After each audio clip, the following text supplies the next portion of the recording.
में जो कोई विचार है वो मैं आपके सामने प्रस्तुत करता हूँ। ज्ञान की बात हुई, विज्ञान की बात हुई, अध्यात्म की बात हुई, तो मुझे लगता है कि 47 का जो हमें भारत बनाना है वो ज्ञान विज्ञान तो है ही, मगर सबसे जो महत्वपूर्ण जो रास्ता है वो है सामाजिक समरसता है।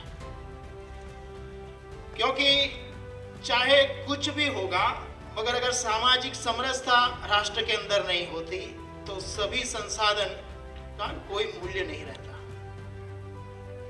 डॉक्टर बाबा साहब आम्बेडकर ने 1916 में कोलंबिया यूनिवर्सिटी में एक महानिबंध लिखा था, नाम था भारत में जातियां।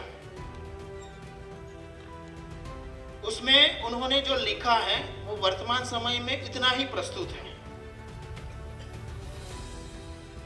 बाबा साहब आम्बेडकर ने लिखा है कि भारतवर्ष में रहने वाले प्रत्येक भारतीय के शरीर में एक ही रक्त बहता है। यहां सब में एक ही रक्त है। बाद में वो कहते हैं कि सांस्कृतिक स्तर पर भारत एक है, एकात्म है, मगर सामाजिक एकता भारत में नहीं है। और ये ऐसा कोई भी राष्ट्र बहुत जल्द गुलामी की जंजीरों में जकड़ जाता है। वो बात आज भी इतनी ही प्रस्तुत है जितनी उस समय थी, क्योंकि सामाजिक एकता ही राष्ट्र को परम वैभव का पथ कंडारता है, ऐसा मुझे लगता है। एक और उदाहरण मैं ज्यादातर बाबा साहब के दूंगा, क्योंकि उन्होंने जिस प्रकार के राष्ट्र की जो कल्पना की थी, एक श्रेष्ठ वैभव राष्ट्र की, वो वर्तमान में हम अपनी आंखों से देख रहे हैं।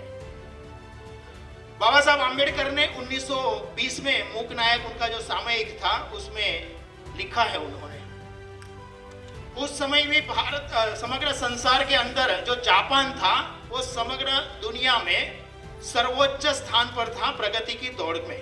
जापान में भी जातियां थी, वहां पर भी ऊंच नीच जातियों का भेदभाव था, और वहां पर समुराई नाम की जो जाति थी वो अपने आप को सर्वोच्च मानती थी, सब पर डोमिनेट करती थी, और जापान कहीं पिछड़ा हुआ था उस समय। मगर जिस समय जापान को लगा कि जातिगत अहंकार के कारण, जातिगत मिथ्याभिमान के कारण भारत जो है और जापान जो है वो पिछड़ रहा है, तब समुराई नाम की जो जाति थी, जापान में समुराई नाम की जाति को लगा, मगर भारत में आज तक किसी जाति को नहीं लगा।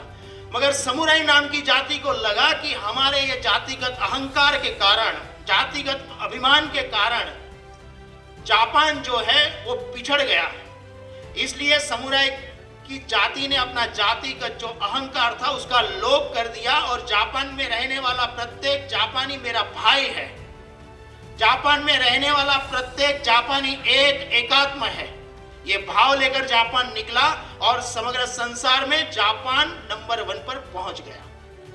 बाबा साहब आम्बेडकर इतनी बात लिखते हैं, और बाद में उनके अंतर्मन में उनका जो सपना है, उनका जो संकल्प है, वो बाबा साहब आम्बेडकर लिखते हैं। वो कहते हैं कि जिस प्रकार जापान ने अपनी जाति व्यवस्था का लोप कर दिया, उसी प्रकार भारत जाति व्यवस्था का लोप करके भारत को क्या समग्र संसार में नंबर 1 पर नहीं ले जा सकता। ये सपना है बाबा साहब आम्बेडकर का। और ऐसा नहीं है कि ये जो 47 का सपना हमारे जो माननीय प्रधानमंत्री जी ने देश के समक्ष रखा है कि भारत 47 में विकसित भारत होगा, भारत समग्र संसार में नंबर 1 पर होगा, ये जो सपना देश के सामने रखा है वो ऐसे ही नहीं रखा है प्रधानमंत्री जी ने। भारत समग्र संसार में नंबर 1 था, और वह उस समय था जब भारत के अंदर एक एकात्म समरसता की भावना बहती थी। और इसीलिए भारत के अंदर जो अहम ब्रह्मास्मि तत्वमसि, मैं जो हूं वही तू है, ये जो भाव था, उसी समय भारत समग्र संसार में नंबर 1 था।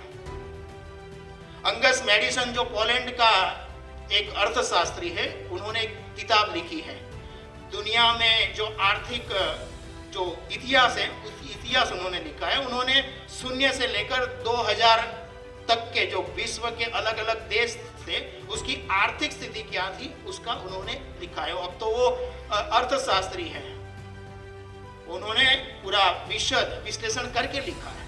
उन्होंने लिखा है कि 10वीं शताब्दी के अंदर भारत का जो जीडीपी दर था वो समग्र संसार में 33% था। आप कल्पना करिए कि एक तरफ पूरी दुनिया थी और एक तरफ भारत था। भारत कैसा वैभव, कैसा संपन्न, कैसा सशक्त राष्ट्र होगा। हम सब जानते हैं कि 7वीं शताब्दी में मोहम्मद ने पहला आक्रमण किया। उसके बाद 10वीं शताब्दी के बाद लगातार आक्रमण आक्रांता के होते रहे। उसके बावजूद भी 16वीं शताब्दी में भारत का जीडीपी दर 23% था। और जैसे ही अंग्रेज आए, हम 47 में जब आजाद हुए तब भारत का जीडीपी दर था 3% के आसपास। अब भारत में पहले सामाजिक समरसता थी, इस वर्तमान समय में जिस प्रकार की जो जाति व्यवस्था थी वैसी नहीं थी। तब भारत समृद्ध था। अभी मैं थोड़े दिन पहले मतलब अंग्रेजों ने किस प्रकार, प्रधानमंत्री जी ने जो पंच प्रण की जो बात की है, एक में एक प्रण है गुलामी की मानसिकता से हम मुक्त हो। अंग्रेजों ने किस प्रकार हमारे जो मन मस्तिष्क है वो दास्ता से भर दिए हैं। मैं अभी एक पुस्तक, एक लेखक महोदय की आ रही है, शूद्रों का सच, उसकी प्रस्तावना मुझे लिखनी थी। तो मैं ये शूद्रों का सच के लेकर अलग अलग विद्वानों ने जो पुस्तकें लिखी हैं, एक विद्वान ने लिखी है शूद्रों का इतिहास, डॉक्टर राधेश्याम शर्मा जी। बाबा साहब आम्बेडकर ने भी लिखे हैं वो आर शूद्रास। एक अन्य लेखक ने भी लिखी है। सभी लेखकों के पुस्तक मैंने जब पढ़े शूद्रों को लेकर, तब मेरे मन में कंफ्यूजन पैदा हो गया। 3 इडियट्स का जो गीत है ना, कंफ्यूजन ही कंफ्यूजन, मेरे मन में भी कंफ्यूजन बढ़ गया कि शूद्र कौन थे, प्रश्न हमारे सामने आ जाता है। तो इस प्रकार ये जो हमारी जो जाति व्यवस्था है, वो जाति व्यवस्था का जब तक लोप नहीं होगा, देश के अंदर सामाजिक समरसता की भाव गंगा नहीं बहेगी, तब तक ये जो 47 है वो रास्ता ऐसा सरल लगता है, आसान लगता है, मगर ये सामाजिक विषमता की जो दीवार है वो हमें ध्वस्त करनी पड़ेगी।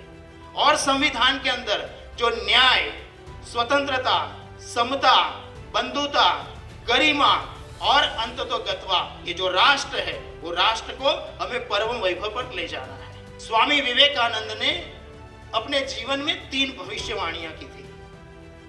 उन्होंने पहली भविष्यवाणी की थी कि मैं देख रहा हूं कि 50 वर्ष के अंदर भारत जो है वो गुलामी की दास्ता से मुक्त हो जाएगा।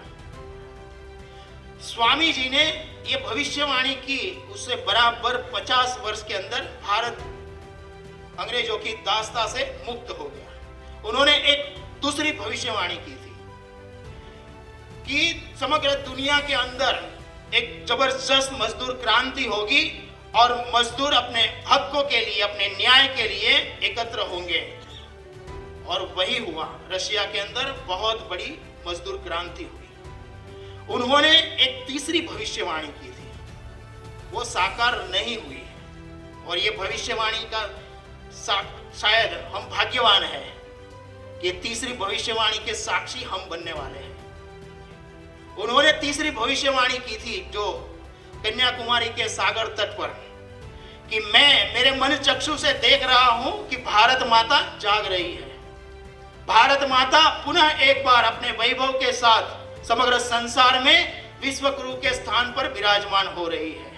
हम भाग्यवान हैं कि धीरे धीरे सूर्योदय हो रहा है। और जिस प्रकार सूर्योदय होते समय एक भगवी लालिमा हम देखते हैं, वर्तमान समय में वही लालिमा हम देख रहे हैं। भारत जाग रहा है, मगर ये सामाजिक समरसता की भावगंगा बहती रहे तो मुझे लगता है कि जैसे दास साहब ने कहा कि बहुत जल्द ये भारत 47 में एक विकसित भारत, एक वैभव भारत, एक सशक्त भारत, एक समृद्ध भारत, एक स्वाभिमान भारत बनेगा, ऐसा मुझे लगता है। भारत माता की जय।